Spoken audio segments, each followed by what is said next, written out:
full quorum. Okay, call this meeting to order. It is, this is the Airport Advisory Board meeting, and it's September 25th, 2019, and the time is 12:04. Let's go ahead and do the Pledge of Allegiance. I pledge allegiance To the flag of the United States of America and to the republic for which it stands, one nation, under God, indivisible, with liberty and justice for all. Thank you. Staff, if we can have roll call, please. Adrian Trevino. George Narvaez. Omar Gonzalez. Here. Jose Angel Lopez. Present. Rodolfo Rodriguez. Elizabeth Alonso Villarreal. Present. Robert Jude Gilpin. Present.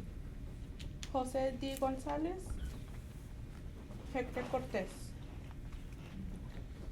We have Mr. a quorum, Cortez right? did mention he was gonna be arriving a little bit late. Who's this? Hector Cortez. Okay. Good job. I think it's in order. We can get a motion Sorry to about that. excuse those members that are not present. So moved. Moved by Mr. Gilpin. Second. Second by Ms. Villarreal. All those in favor say aye. Aye. All those opposed, same sign. So we have a new section that, I guess we're required to have, and it's common to have this, you know, I've seen it at other meetings with the court, with the city, it's called citizen comments. Do we have anybody in the audience right now that would like to comment on the agenda items? And just make sure, check outside. No, that's it. Mm-hmm. No, just Good to go. sure. Nobody outside. Okay, so we don't have any citizen comments, so we'll go ahead and move on to communications, and I'll turn this over to our new airport director, Mr. Miller. Yes, Welcome, sir. Thank you. It's a Good to pleasure meet to you be finally in here. person. It's a pleasure for me to be here, so thank you so much. I know a couple of us have met in other places, but thank you.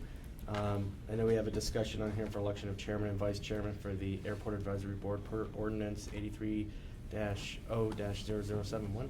Sir, before we get into that, could I ask you, Yes. on behalf of the board as well, if you could just give us a little brief Yeah. background on yourself, so we Absolutely. can kinda Yeah. get So, going. this is about year 16 for me in the aviation field. So this is airport number 7. Oh, is that right? It is. I've gone across the country, up and down. This is the farthest south so Right. far. But You're pretty south now, sir. I'm very. For the first month I was here, I carried a passport with me because I kept ending up at the border. No. So I am a private pilot, so I do fly mostly for recreation. I have a master's degree in aviation finance, and I have a bachelor's degree in aviation management. Yes, sir. I'm a certified member with AAAE, and I've been here about 4 months now. Still getting used to Laredo. Every airport's a little bit different, you know, so you kind of have to understand the stakeholders and how the airport operates today. Sure. But so far, from the staff that you have here today, there's been a great foundation laid, and I think also from this advisory committee and the leadership from it. I see a lot of really good things here that I don't see at other facilities. So I'm happy to be here, happy to be a part of it, and serve Good at to your have pleasure. you. Yes, sir, thank you. Is this the first airport in Texas, or? Yes. So I started at a small essential air service airport in Michigan called Manistee, Daytona Beach, Florida, Right. Stockton, California, San Jose, California, South Bend, Indiana, Pittsburgh, Pennsylvania, Got you. and now Laredo, Texas. Got you. So Well, there's a little saying here that once you drink the water, I've been down to this the might be the last airport. to the Rio, Yeah. and I think I've drinking some of it. So. But no, it's a lovely community. Everybody's been very supportive and friendly and active in the airport, which Yes, sir. you know a lot of times you don't see that, and it's good. Yeah. It's good to see that people are interested and you know that they see it as an asset, because a lot of times it can go the opposite way. So Yes, sir. I love people stopping here. I'd say, if not daily, weekly to talk and have ideas and thoughts. So it's good. It's good to see that Thank interaction. you. I don't know if the committee has any questions. Mr. Miller, we'll continue with the communications. Center. Thank you for that very Oh no, brief- thank you. Yes. Appreciate it. Thank you. So I know in the communications we had a discussion on election of the chairman and vice chairman for the Airport Advisory Board as per ordinance 83-0-0071. And if I may, and Mhm. I'd like to apologize to the board and to the staff, I asked for this item to be on here And the purpose of doing that was, to go through the ordinance, if that's what they call it, or the policy. And I didn't bring it with me, and I read it when it was provided by staff. I think it's attached to It's the But, agenda. Just real briefly, does everybody have a copy of it? Yes. I wanted just for everybody to get educated with that ordinance, so that, you know, it's not something that we look at all the time. But, just looking forward to doing this as per the ordinance, and that's the reason I have delayed the election, so we can start in October. I believe there's a reference in the ordinance about, doing it in October or. October shortly 1st or after. soon after. Shortly after, and that way we can always follow that sequence from this point forward. So at the first meeting in October, I'd like to have this item to nominate, the Chairman and vice chair. And the vice chair, yes. Yes, sir. So I just wanted to bring that up, and I'm glad everybody has a copy of that, so you can take that home with you and just go through it, and, you know, if there's any questions, we can bring them up, you know, either now or before the actual item gets approved at the next meeting. Okay? But I looked through it, I wasn't too concerned with the language, and even if we were, it's gonna take a congressional hearing to make any changes, but at least it's there, there's an opportunity, if the board wants to ever make some recommendations. That's something that I'm sure Mr. Miller can work with us and maybe pass it down to the city manager. Yep. We can always talk to our council members also. I'm not saying it's necessary, but at least you have it in front of you, and if you have an opportunity, in the future, you think that we can make the ordinance better, then that's something we can try to work with airport staff and council. If the record can reflect that Mr. Gonzalez is present. Joe, okay? All right. So the next is the presentation of the airport budget for fiscal year 2020, and we have it printed in front of you. You can also pull it up on the screen back here and walk through here.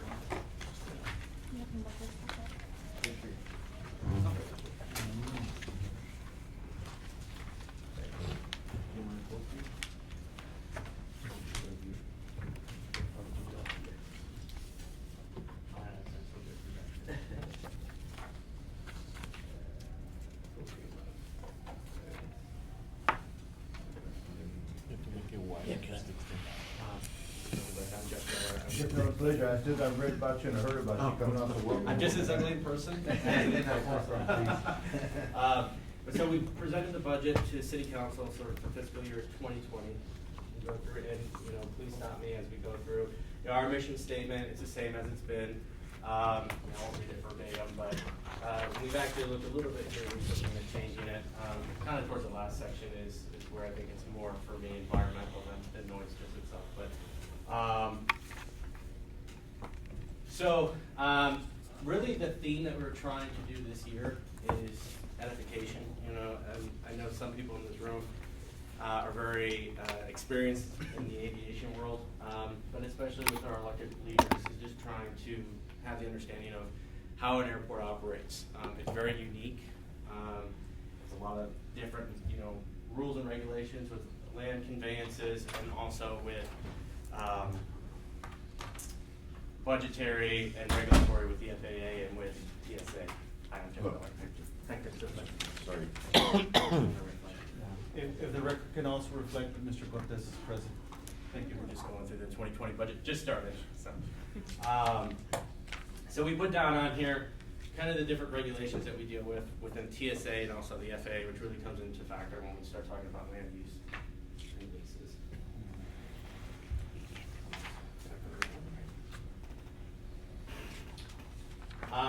This shows our total revenues. You know, as we look at from year to year, we've seen an increase in leases. So total revenues compared to operating expenditures is about a $200,000 in the black, which is good. You know, an airport is there to provide services. It's not there to make money necessarily. So this shows that the funds that we're bringing in is also equivalent to the money that we're distributing to operate the facility. And if you look at the expenditures year over year, the dips in that come from where we have projects that are happening, especially when it comes to construction. The operating expenditures, this is similar to pretty much every other city department you see. Staffing obviously is a big expenditure, and then materials for maintenance for the airfield and plus for the building itself and airport grounds. You do see a local match in here, $50,000. That's the Texas rent grant. So we get $50,000 from the state of Texas, and then we match it with $50,000 in airport revenue. Is that 9.5 up to date right now? I believe, Elsie, is this, Or This that's is your a proposed. that's your Yeah, projected- That's a projected. so it should be, since we're closing out the fiscal year in a few days, so. Yeah. So fiscal year is October 1st on September 3rd. Yes. So it should be pretty much right there. So your budget hasn't been adopted yet? It has. Oh, it did. Yeah, for 2020. Gotcha. We put this in to kind of showcase, I think when you look at an airport environment, obviously with the FAA, they talk a lot about revenue diversion, right? So you can't use airport funds for certain things. But we do want to show, especially down in city council and to the citizens of Laredo, that there are things that happen with airport revenue that support the local community. And I think this showcases part of it. We're the only other department that has a fire station. And we do fully support that, along with the building. It's 90% funded through AIP grant, and then 10% with airport revenue, which I think is important also for the citizens to know that that's not taxpayer dollars, that's airport user fees. So this is once again trying to showcase kind of that message. That minor increase is probably just made to payroll personnel. Exactly, payroll. But the yes. FTEs didn't change? No, the FTEs did not change. It is purely based off of the. Whatever the, I'm sorry. Go ahead. Mr. Chairman, whatever the fire department gets on the new contract, that's what we need to pay. The bargaining Right. agreement. The Right. bargaining agreement. As far as FTEs, it remains. They It's remain the the same. same, but the Yeah. bargaining agreement, if they get an increase of they're gonna get an increase of 10% in the next 4 years. So we're gonna need to increase about $100,000 in the next 4 years. Gotcha. Based on the collective. Based on the bargaining collective So bargaining that's not in agreement. there right now? No, but it will be in 4 That'll be years, it for will be future. $100,000. As it moves, yeah. Right, right. We're the only department with a fire station. Right, and typically the firefighters we see out here are the tenure employees, so they're the ones making more money.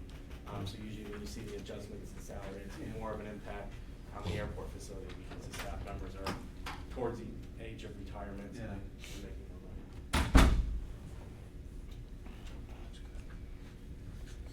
We wanted to also showcase the noise abatement lease program and the expenditures and the funding sources and what we get. So this is once again going back to kind of that source and giving, city the ability to kind of see what we do here with noise and the grants that we receive and the funds that we generate also from those facilities.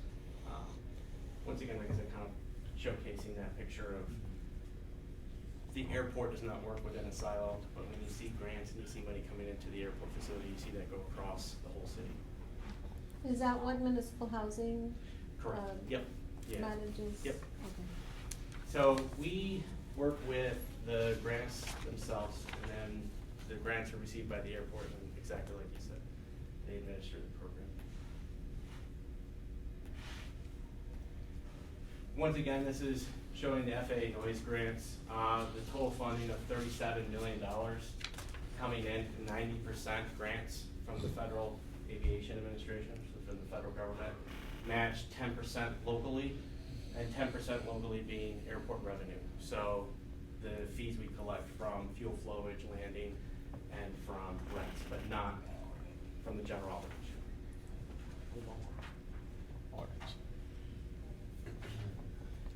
And we also wanted to showcase the capital improvement grants and the amount of money. And I think the story here, like I said previously, this is airport number 7 for me, but a testament to Elsie and Alejandro about how successful they've been with discretionary funding. An airport this size typically receives around $1.5 million a year in entitlement money. So if you look over 10 years, you'd be about $15 million. So $110 million really shows the relationship that they have with the FAA and the money that they can bring to the community.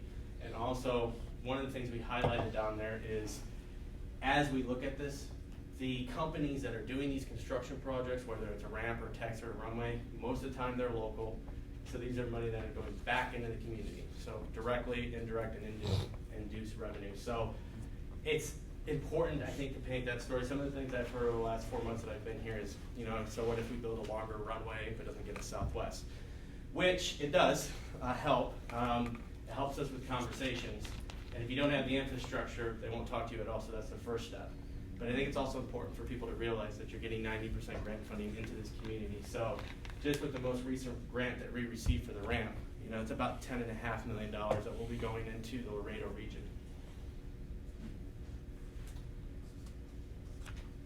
So when we look at upcoming projects, we want to look at the fee schedules. So we are basically the cheapest airport in Texas. We haven't looked at our fuel flowage fees. We haven't looked at our ramp fees since about 2003, 2004 timeframe. So about 15 years or so, they haven't been adjusted or looked at. So we want to go back. We want to review where we stand with other airports within the region and see if there's a need to update that. We're getting ready to kick off the economic impact study, and I think this will help us exponentially when we start talking about cases with airlines and bringing airlines to the community. One of the things in the industry today that's expected are things like revenue guarantees. Revenue guarantees, it's illegal for an airport to do that with airport funds. So it's a commitment that comes from the community, whether that's the city or business enterprises.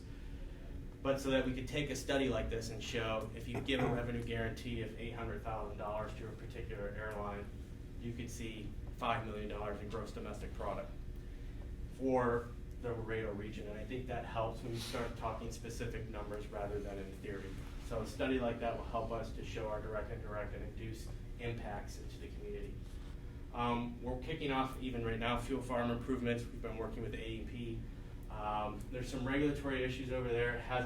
This is a fuel farm on the west side.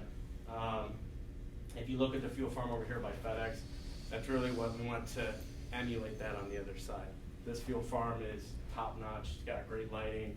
It's the wiring, the fuel safety signs, all that is up to standards with FAA regulations.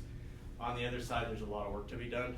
So we're kicking off with a repaving project, which we started, and then working with some of the local fixed base operators for improvements on that.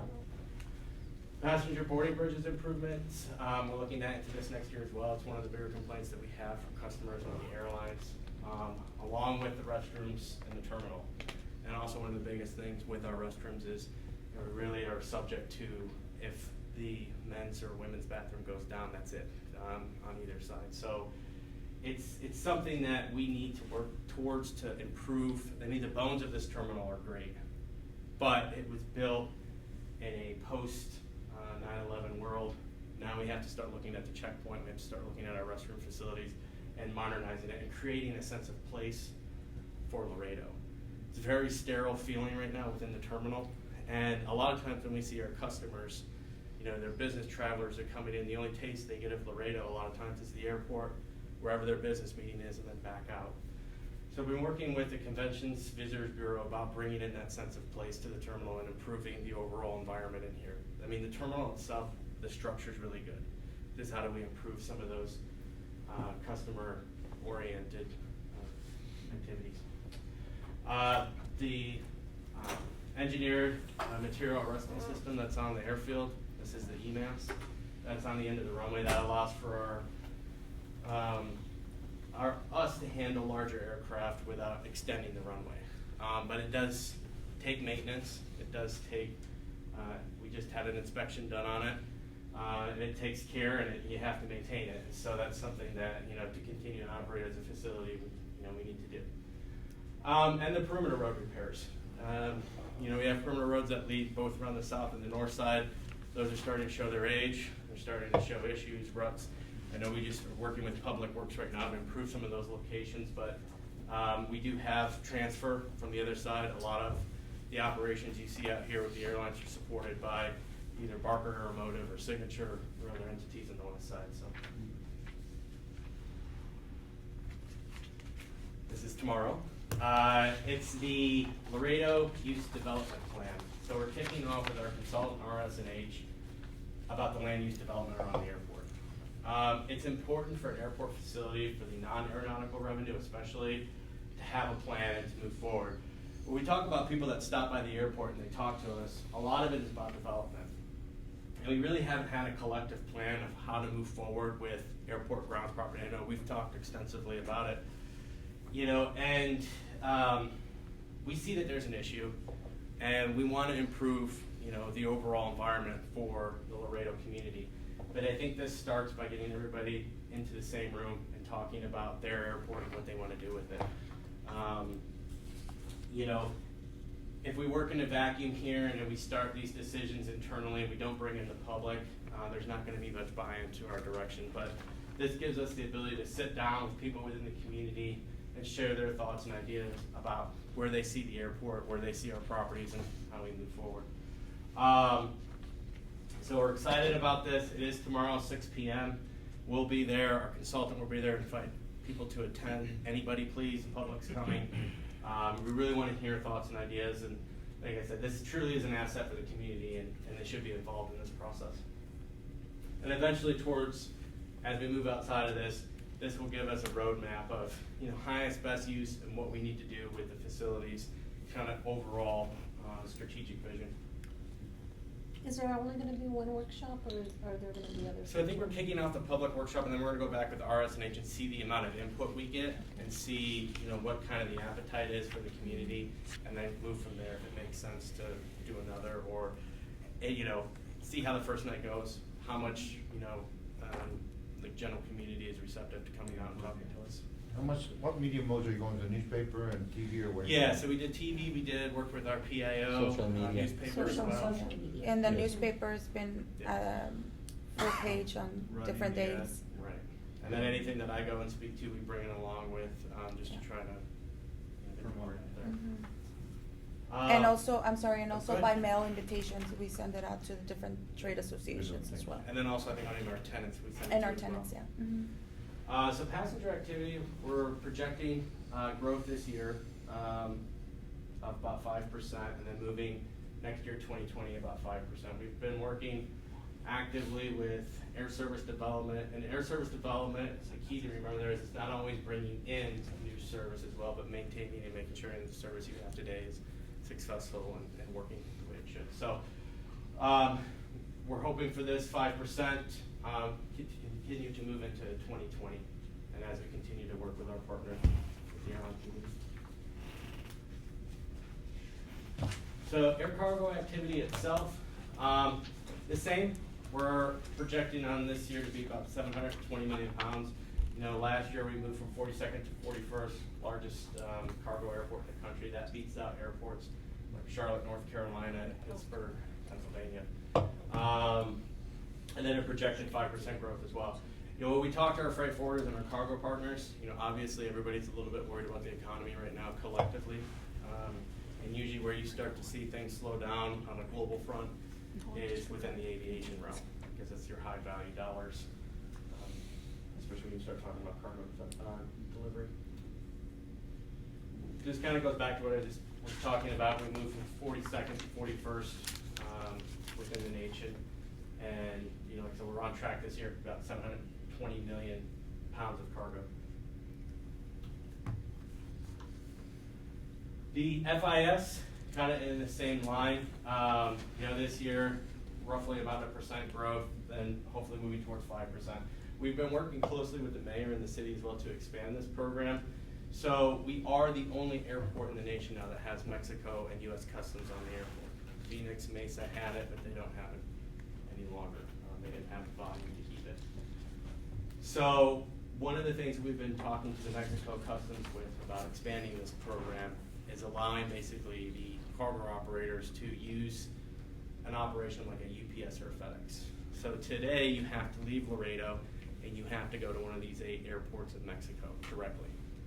So when you start talking about that for cargo operator, now you're saying, okay, I have to fill an MD-80 or a 727, you know, name the aircraft, that gets very expensive. So if you don't have the volume, that can shut down that program. But a consolidated carrier like FedEx or UPS, they could take multiple you know, units from different companies, put it on their plane, send it to their hub, and send it directly. So what we're getting permission here to do, and they're still running it through their legal department in Mexico, we got approval from the head of customs with SAP, is to take a pallet of cargo, clear it by U.S.-Mexico Customs, seal it, put it on FedEx, send it to Memphis, then send it to Guadalajara. I think that will open up the opportunity for a lot more people within the community to use that. that can't fill an entire plane by themselves. In addition to that though, the 8 airports, you only have 5 types of commodities you can cross. Are you gonna expand that as well or not? And that's a conversation that we've had with them. So we have a long list. But as you know, right, the Mexico government has recently switched, and they're talking about a decentralization from Mexico City to other cities within Mexico. So it's it's a slower process. So we've started here with this program, but yes, that's the next part. You know, we see other entities that we can use beyond, you know, aerospace and automotive and electronics, but it's working with the Mexico government, you know, and those negotiations are ongoing, but it's really at their approval. All those restrictions are from SAT, not from U.S. Customs. So it's really them as we have those negotiations and we talk with them. But because it is such a unique program, it takes a certain finesse to make sure that those conversations. Well, that's key, because I mean, the 5 elements are very restrictive, and I think even one of them is kind of redundant. Right. So it's actually really like 4. Right, electronics and Yeah. electric components, yeah. And, you know, we have a list, I think, probably about 10 bullet points of what we want to do to improve the program, and that's on there. But like I said, when we talk with them, when they look, even this small component, they're actually changing their security regulations, so that's why they've given the approval and it goes through their government process. So it is something that we've talked to them with and something that we continue to talk with them, but it's not overnight. And I know a lot of people in here have a lot more experience than I do with the Mexico government, and from the last 4 months, I started to realize that as well. If you send too much at once, they start to pull back. So we're working towards it, but we're hoping we kick this program off. It's successful, then we can continue exactly like you said to improve it incrementally. Well, just to get on the record, I want to hope that you aggressively pursue that method, because that's key. Right. Jeff, And- and oh, go ahead. if I may, I will tell you that, to your point, SAT has been very forthcoming, and they are interested in expediting trade, because at the end of the day, it helps and benefits both countries, right?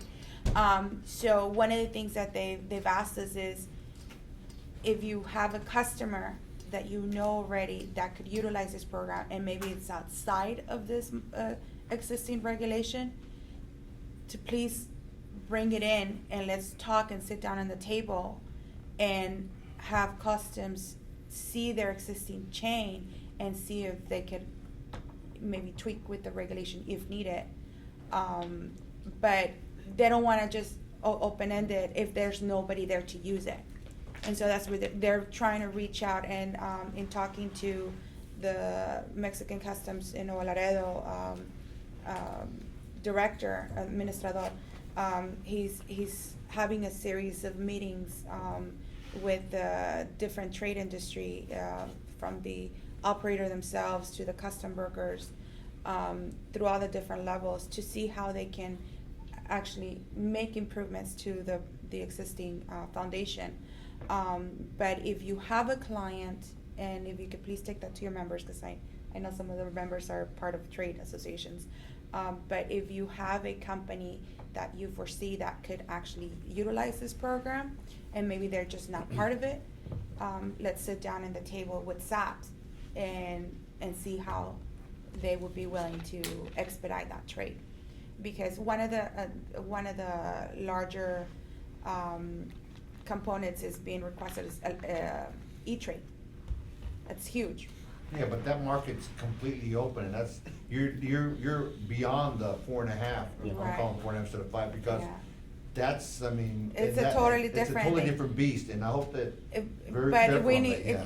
so there's, those talks, need to start happening, and because it could really, utilize Right. trade, logistics and see how it could help the different, That would be an innovative operators. move, because the thing about it, if you guys work with that, a lot of people will wanna copy your model, but then you're talking about a different beast altogether. Mhm. Yeah, Yeah. and that, when we talked to the head of Mexico Customs, he's brand new in his position, and so this is a priority for him, which was good to hear. It's It was a really good. priority before we Yeah. even stepped to the door.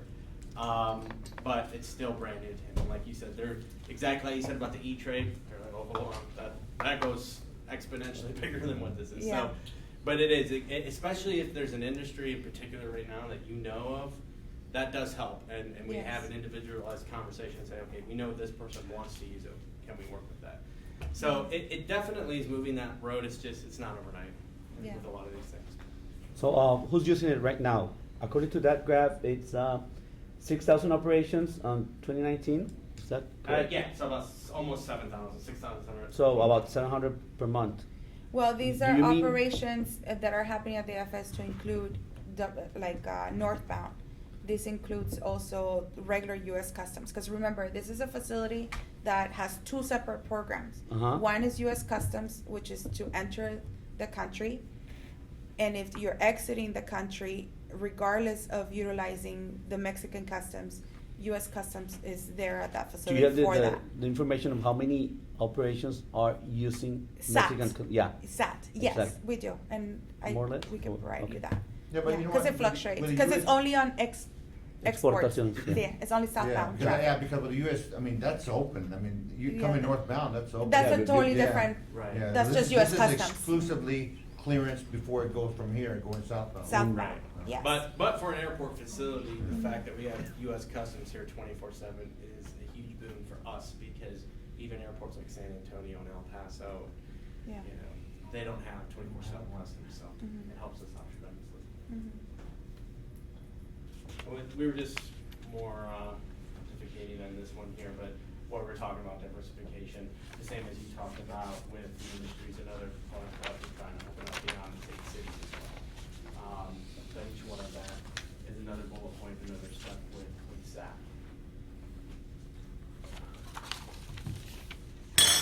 So we talked at the beginning a little bit about the grants we've been receiving and the grants into the facility. Once again, this helps us out tremendously when we start talking about things like SAT, about FIS.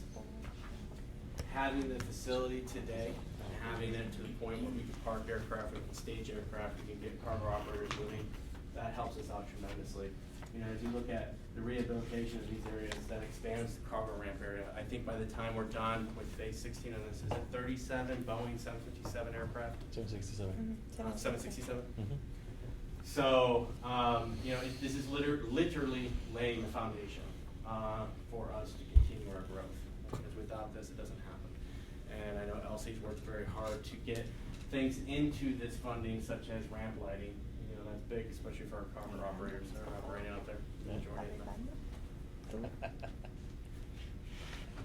There's just a few pictures of the project as it goes along. Alejandro, I don't know if you want to touch on any of this, as if there's anything.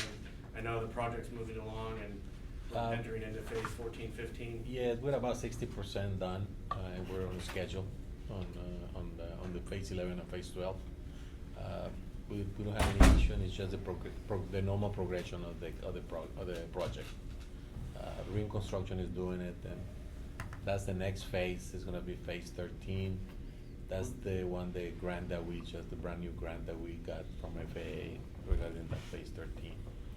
That's the one that just got the press release, The that press here release, list. yeah, and also we have an item here on the agenda, to award the contract to Ring Construction for the next phase. It's about $8.1 million. Do you already have another set of plans and everything ready for another phase? Yes. Pretty close? Yes. Just, We immediately start working on the next phase 14. Yeah. We always have to go kind of doubling We the award- workloads. Yeah, once we award the construction contract for phase 13, we award the phase design for phase 14. Because we need to go out on bids and get an actual bid to submit to FAA when we do the grant application. Yeah. So we do the grant application with a hard bid. So Just to that's- add, I know, we've been with the team for a while, but Elsie and the rest of the team, I've been privileged enough to stand in meetings, and they're ahead of the curve. They've been able to get a lot of more grants because their documentation is already prepared and established. So I mean, just kudos to them, because they're Yeah. seriously, Yeah. they're very far ahead of the curve. Oh, absolutely. Yeah, I mean, if you look at and I think the other point that we're making to council downtown is, you know, that we have a construction fund available. Because there's a lot of airports out there that can get grants, but they can't pay the 10%. And so, the fact that they've been so diligent along with the budget to allow for these grants to happen as well. It is nice to get a grant, $10 million grant, but also we need $1 million, Yeah. 10% to match that, so. Well, that's where I quit. So it's the same with the 5-year plan, you know, with the cargo rehabilitation and then improving the safety areas of the airfield. As we bring taxiways up to you, FAA design standard, and also give us the ability for those larger operations, especially as we start looking at the taxiway connectors here. And then the same at the main terminal here, where we have one taxiway leading in, so it's a choke point as it's designed today. We're projecting almost $60 million over the next 5 years in, at 90% funding from the FAA for projects that we're moving towards on the airfield.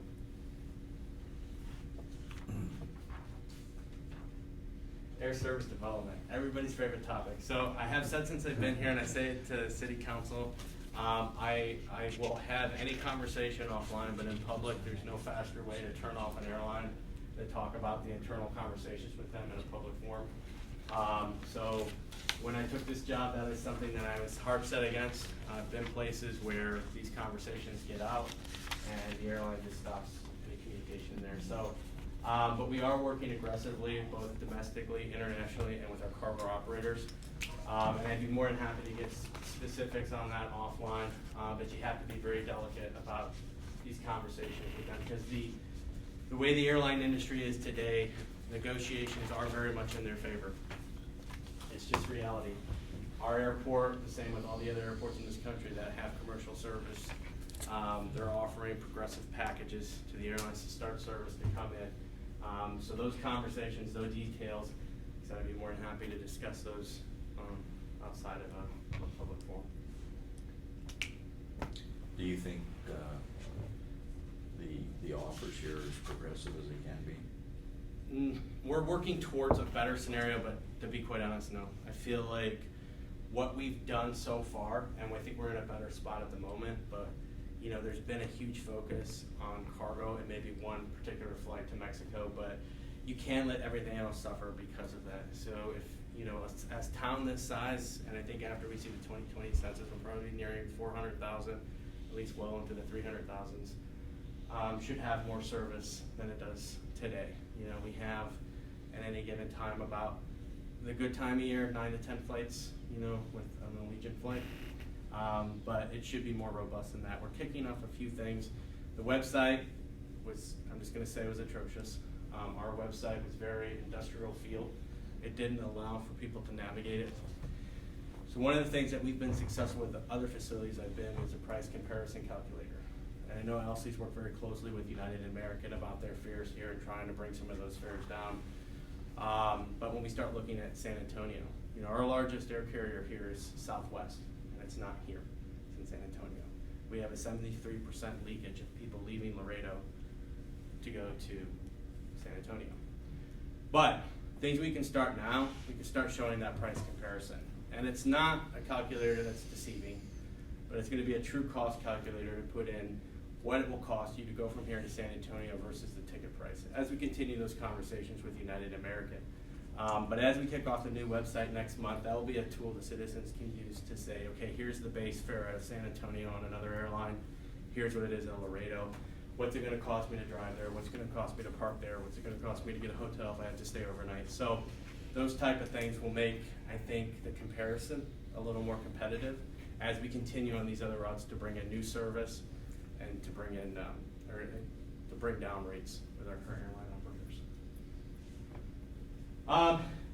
So we touched on this a little bit, and you know, we talked a little bit this morning about the proposed Department of Homeland Security project. It is something that there's still the interest on the federal level to bring this facility here. I was over talking to the current Air Marine Division.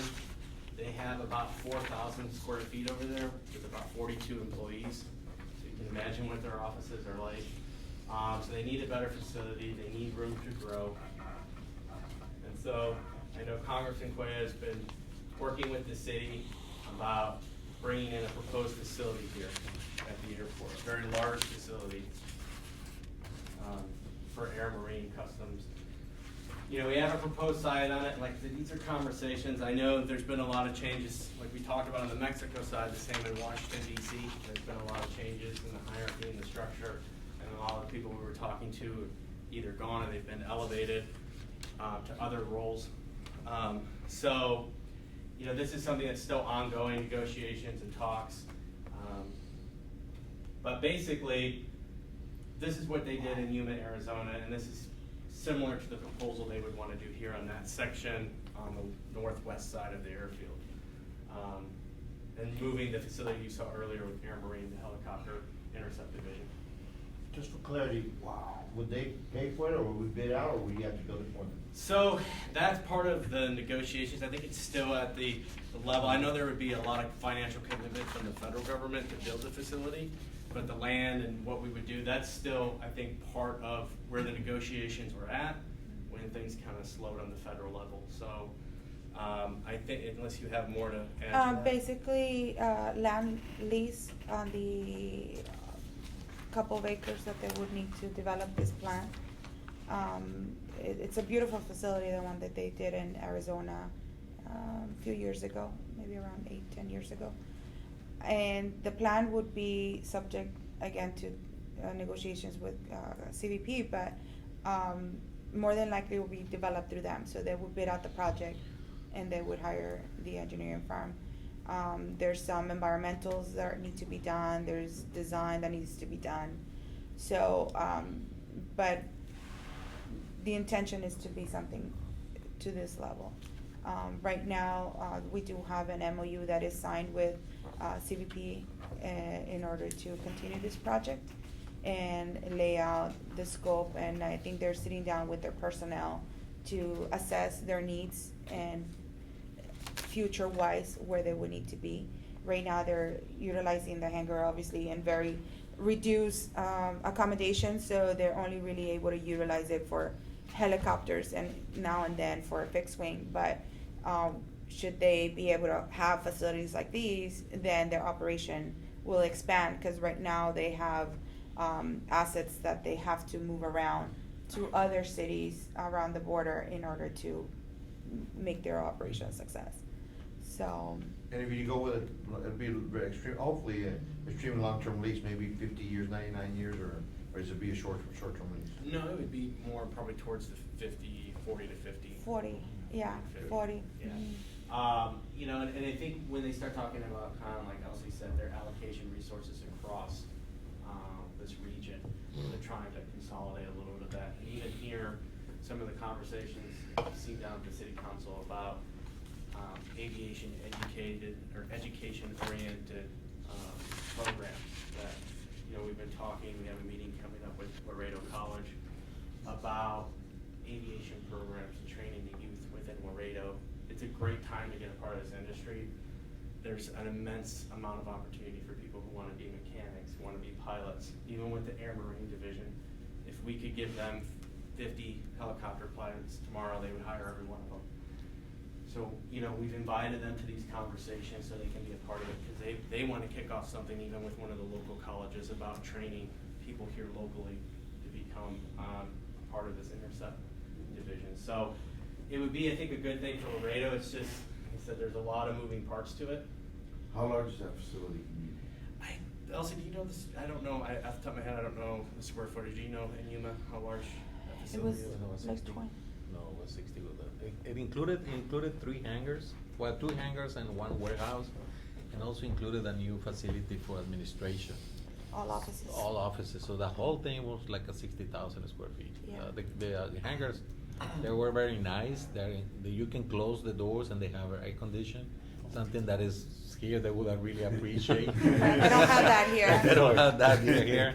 But those hangars, when we went over there and visited them, those helicopter hangars, they're air conditioned. Those are very nice hangars, and they also have an extra one when they have a dock area for receiving the merchandise and storing whatever they need, and then offices. It was very well done, well distributed and designed. And So- when we say offices, it's like for the pilots. For the pilots and For the administration. flight room, and then the administration, and then like the lunch areas. And they have a gym, they have a cafeteria, they have a break room. Yes, yes. It was really nice. There is it, you know, and then. Yeah, no, we would have enough acreage to support to the largest extent that it's Yeah. gotten. Because what's happened in the previous conversations is they started to say, oh, we can put this in there too, and we can do this, and we can do that. So it started to grow exponentially, but there is space to do this. It's just more, you know, working with Washington, and, you know, as priorities and things shift around. We even saw here with, you know, even locally with staffing, that there's a priority shifted to the border. Obviously, we're on the border here, but projects like this is where things kind of slow down as far as building new infrastructure. But we had a conversation this morning, we're continuing conversations in the next week, so we're staying on top of their side and where they stand fiscally and what they're looking to do. But Air Marine is a great partner in it here, in the fact that, you know, today their facilities are not adequate for what their mission is. And so they know there's a need, and they continue to be vocal with Washington on improving that. We did make a personnel request. Basically what this is here is it's taking temporary staffing employees today and making them full-time employees. That's following Department of Labor regulations. I forget off the top of my head how many hours they can have before they're About no longer. a little bit over 1,400, over 1,000 hours, yeah. and then you can no longer have them here as an employee as in a temporary status. So the only way to keep these positions were to make them full-time. This is fully supported by the airport budget. So they approved all the. Yes. Yeah. So it's mostly, I think, our parking staff. It's parking, one for safety and customer service, and groundskeepers, 2 groundskeeper position. Any questions?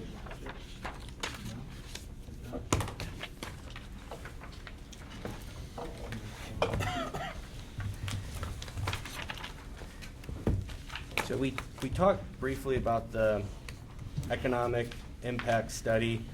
We're working with there actually are are currently the air service development consultant that we have in-house.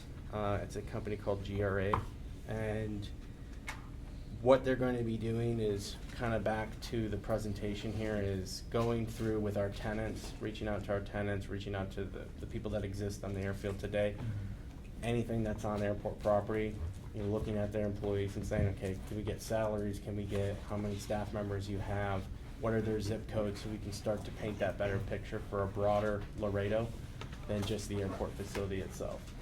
And for me and my role and what we do here, where this comes in very helpful, as I alluded to before, is when we start talking about things like a revenue guarantee with an airline, or maybe if we're doing something with a cargo operator, because if we can show the effect of that operation to, you know, people outside of the airport organization, I think there's more of a commitment from Right.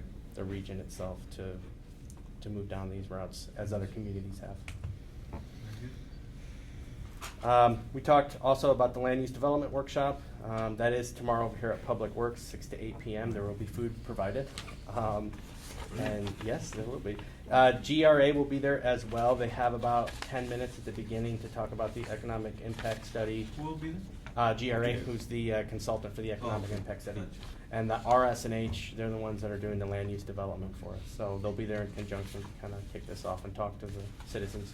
Right. Very good. Hopefully we get a good turnout. That's what we're hoping for, yes. Give an opportunity for everybody to kind of express their interest, you know, in a collective form. That's right. Good. Okay. Are there any questions on the communication section?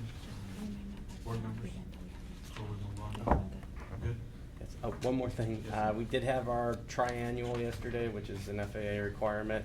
Thank you to Oyos for his leadership in that role. I think it went very well. Basically, every 36 consecutive months, we have to have a full-scale exercise disaster drill.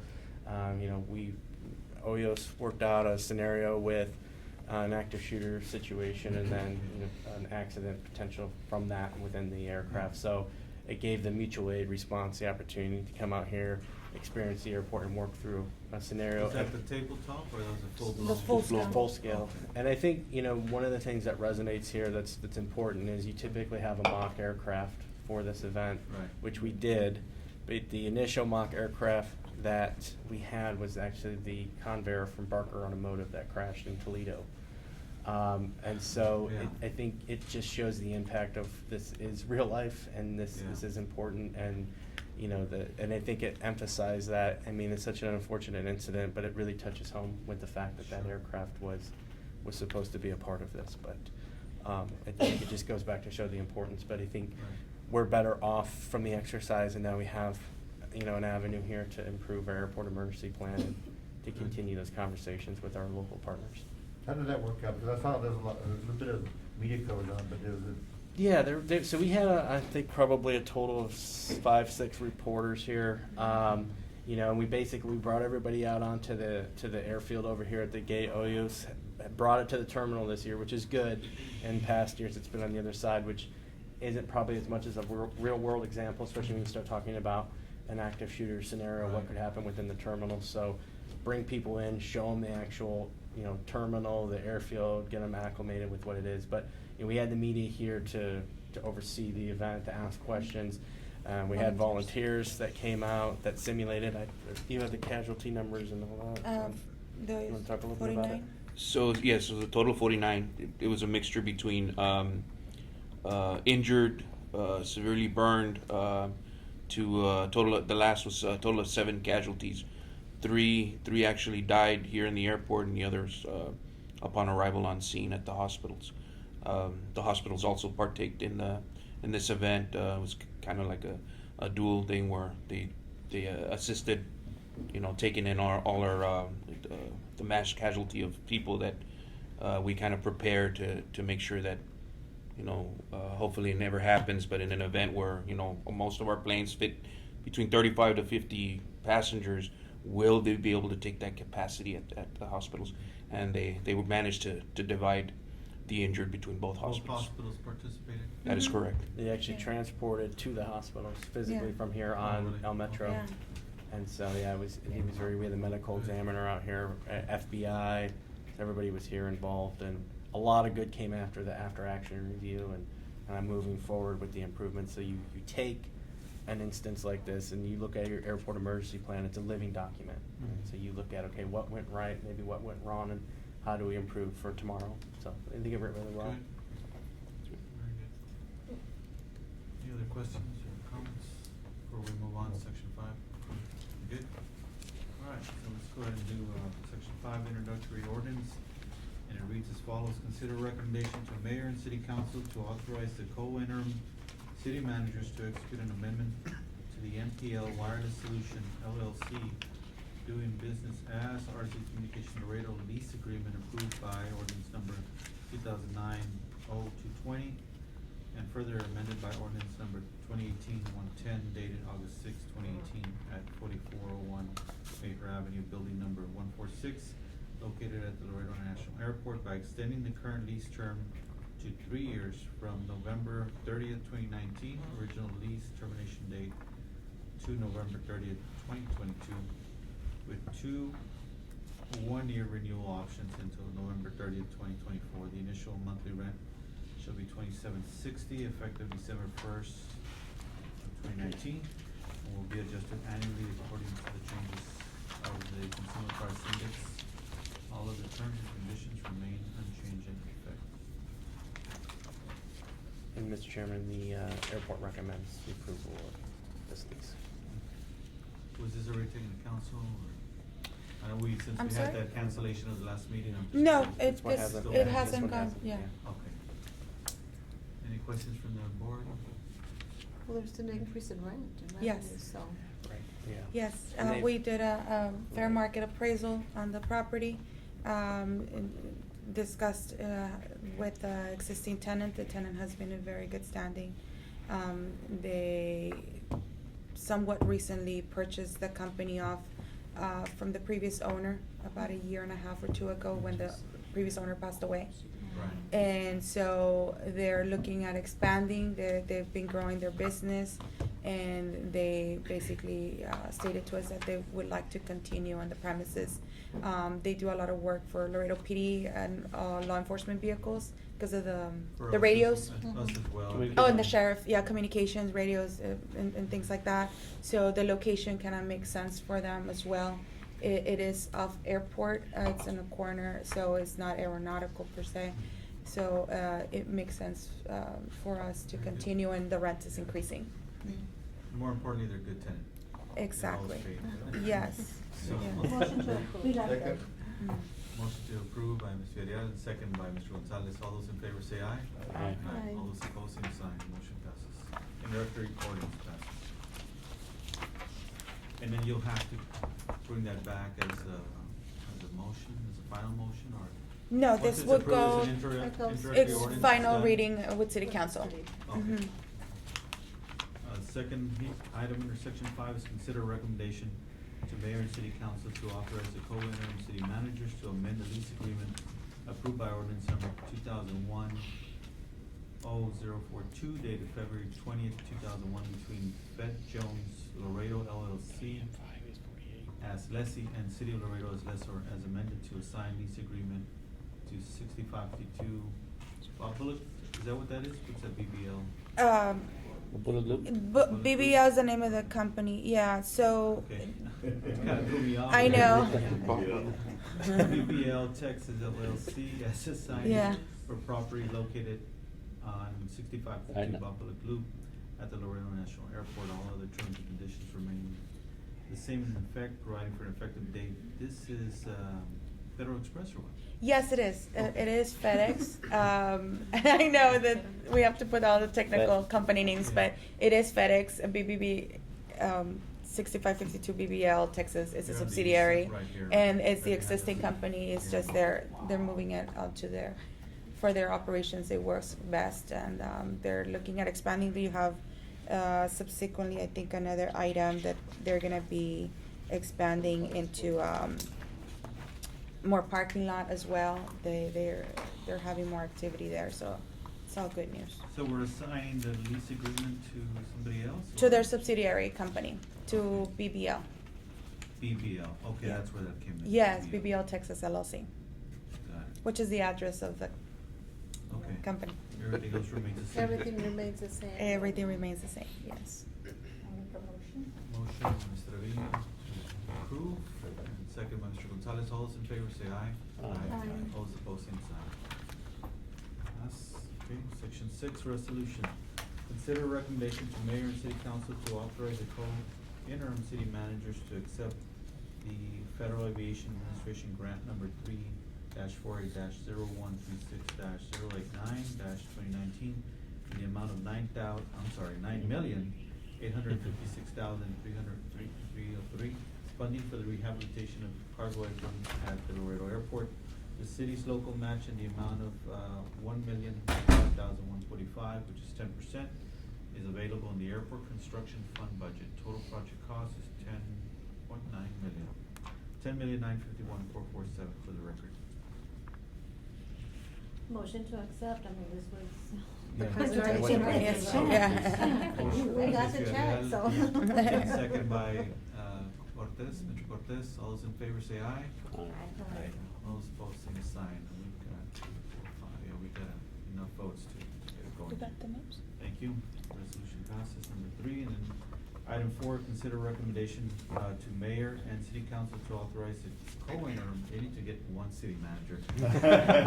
Tongue twisters. Co-interim city managers to approve a sublease between LA Ventures Inc. as lessee and Federal Express Corporation as sub-lessee for a term of 1 year to lease no less than 50, but up to 144 parking spaces within the 3.64 acres of land known as Tract 9, Lot 1, Block 1, leased by lessee at the airport, Laredo Airport. The lease between the City of Laredo as lessor and LA Ventures Inc. as lessee was approved by ordinance number 2005-0113 on May 23rd, 2005. Subleasing is allowed as per Article 7, right? Yeah. With written lessor's consent, lessor being the city, such consent shall not be unreasonably withheld. All of the terms and conditions remain unchanged and in effect, providing for an effective date. So LA Ventures has been around for a long time, they're a good tenant, Yep. and it's FedEx basically wanting to lease a portion of their property.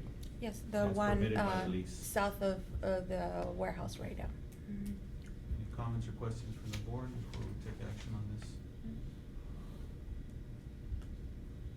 Entertain a motion to approve or disapprove, or motion to approve, Second. Mr. Cortez, second by Mr. Gonzalez. All those in favor say aye. Aye. All those opposed, same sign. Thank you.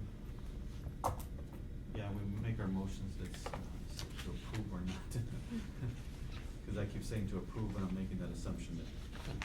Okay, so, Now let's move on to the motions, and number 5 reads as follows. Consider recommendation to mayor and city council for approval of amendment number 2, an increase of $378,318.12 to the professional service contract with RSNH Inc., San Antonio, Texas, for the Laredo National Airport rehabilitation of cargo apron phase 13. This amendment number 2 is for construction phase services, including construction administration and resident project representation.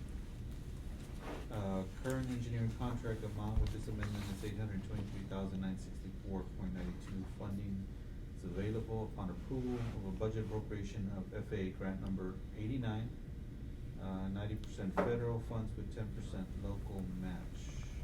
Okay. And so what was the original contract amount, 823 or? So, in this, it's, and Alejandro, you can correct me if I'm wrong, it's basically for the grants we received and to administer the project as we move forward correctly, because we weren't aware of what grants we'll receive from the FAA until we actually received the money, so that's why you see the adjustment with the engineering consultant. So as the grants come in, the project continues and we have to expand. Mr. Chairman, all the contracts for engineering services, for design services for the Laredo International Airport, most of the time we have 2 items. The original contract is for the design and going out of bids. And then once we get the grant, we award amendment number 1, or depending amendment number 2, we do change orders to award the construction administration services from the consultant, and also that include the resident project representative, which is as an inspector. FAA requires us to have a full funded 100% inspector over there, and it's part of the grant. And also include the testing, the material testing from the laboratories to take all the materials and everything complies with the specifications. So this amendment number 2 is for the construction phases, it's administration services. We all ever had any issues with caps as far as the change order amounts exceeding a certain percentage? of the On original professional contract services, amounts? no, it's on construction contract. Construction contract, the local government code limits a change order to 25% of the total original contract. I've always questioned that, because if you read the code, the statute carefully, it does mention. Professional services? I haven't read that. Or other type of contracts. I mean, I'm not gonna get into that right now. Oh, okay. I've always questioned it, because on my side also, when I keep reading it over and over, and I'm thinking, I think this is not just contract, construction. It almost seems like they're talking about other type of. Professional contract services, we don't do change orders, this is an amendment. Change orders are on construction contracts. Tomato.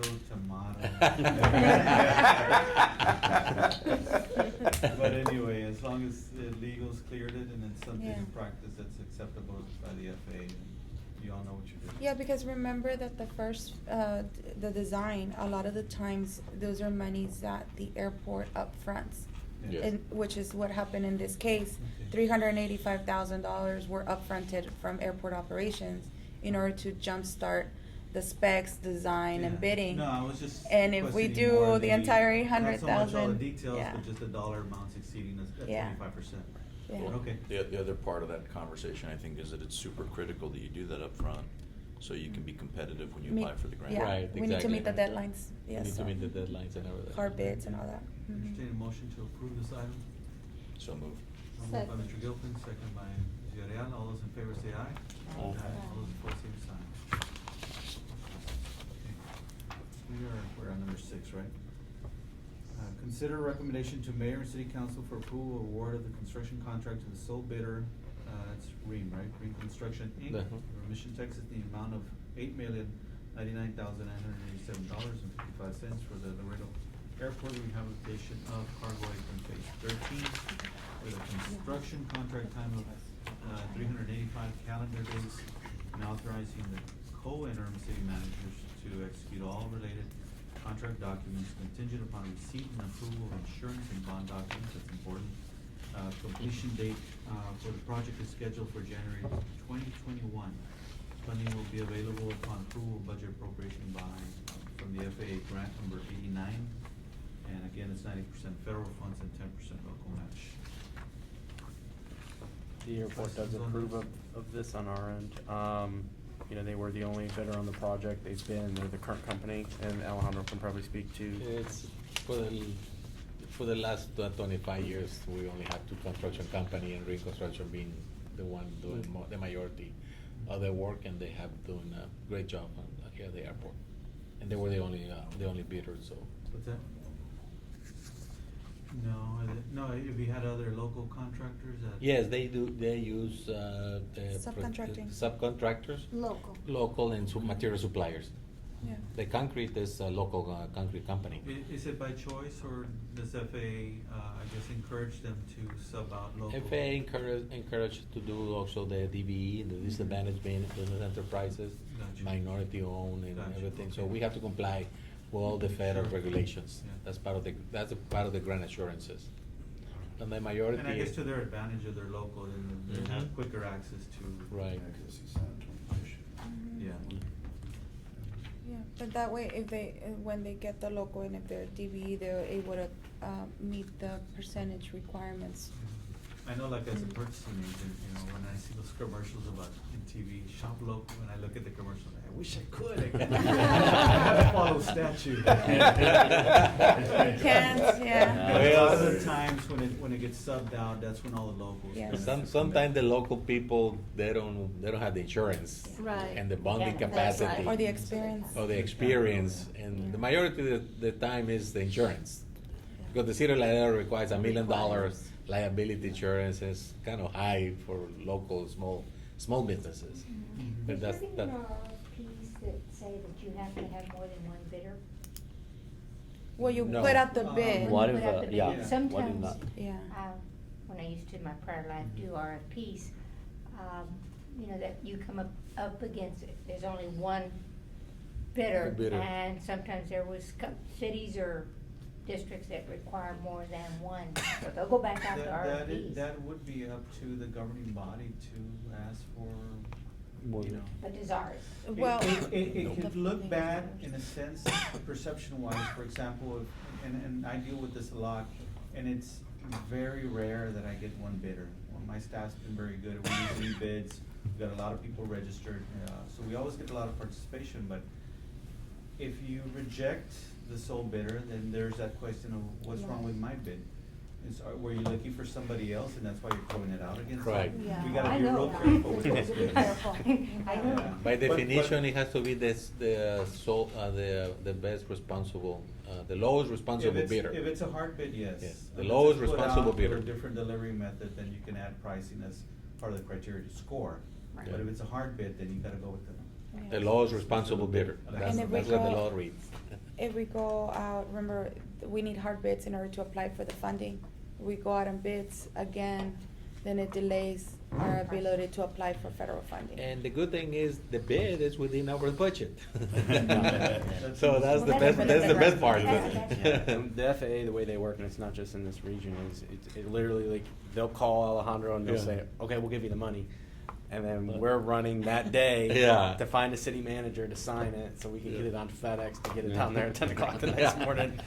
And we, as an industry, have talked to them about that process, but they said, Still- "Yep, funds are, if you want the funds, you'll do it." Yeah. And, yeah, we want it, Yeah. so we'll figure it out. We Yeah. Well, Joe, Doesn't matter. you know about all that too, and Liz too. You've been here and done that. Yep. Yeah. There's nothing new for you guys. What do you think makes, concrete work is a little bit more generic than a lot of other work? What do you think makes it, I'm surprised with that big of a project that there aren't like a dozen companies going for it. It seems like pretty odd to me. I mean, you think it's more limiting because of the security, or what Security. keeps the other ones out?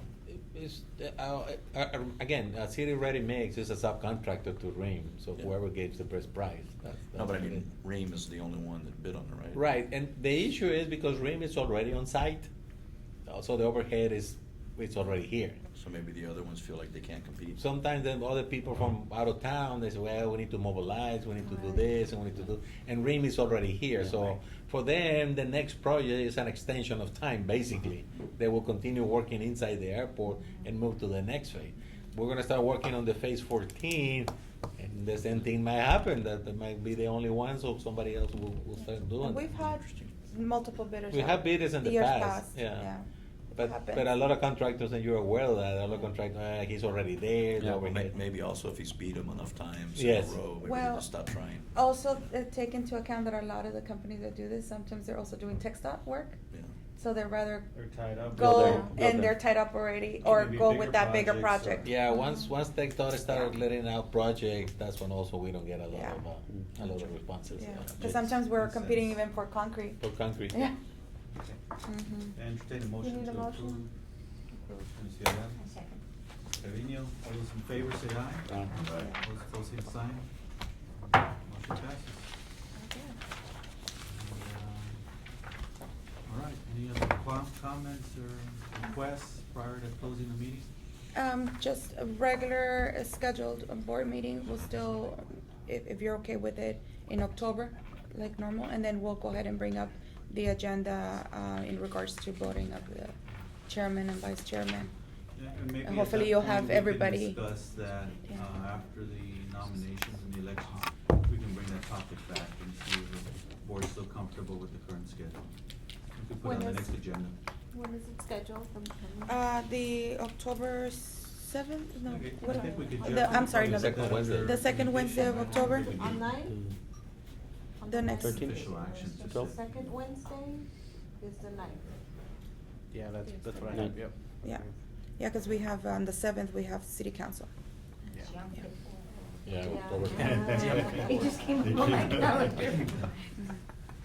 Sorry, yeah. Cancel. They're not on mine too. Don't send us an invite. Yeah. But yeah, y'all cook on it, Well. then let's decide at the next meeting, because, you know, that way, you know, once Put we it do for the voting nominations and the already there? elections. Okay. there's Like already nomination two that day? people, and then you can talk about setting, either keeping it or changing it at that point. That'd be my recommendation, that we just hold off and decide at the next meeting. Just to keep the same schedule, or change it around, what's best for everybody. So voting's in this next. At the board- next meeting, I would say bring it in under Discussion communications. with possible action. Whether to Yeah. keep the same schedule or to change it based on the majority of the. Change the boards. date? Numbers.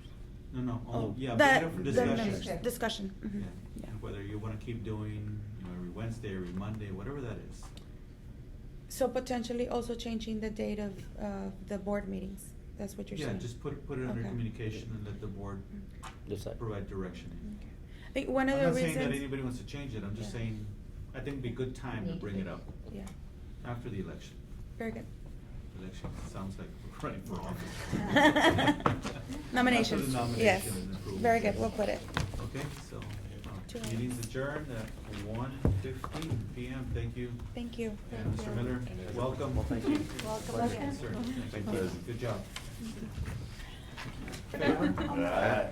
Hey, let's, we're starting up again, we're good? Yes. Okay, my apologies, it was my fault, I'm hungry. I need a motion on the table, Omar, me permite un momento, por favor. I need a motion on the table to close the meeting. Motion. Motion by Ms. Villarreal, Yes. second by Mr. Cortez, all those in favor say aye. Aye. Thank you very much, have a Thank good you. day. Thank you. I got it.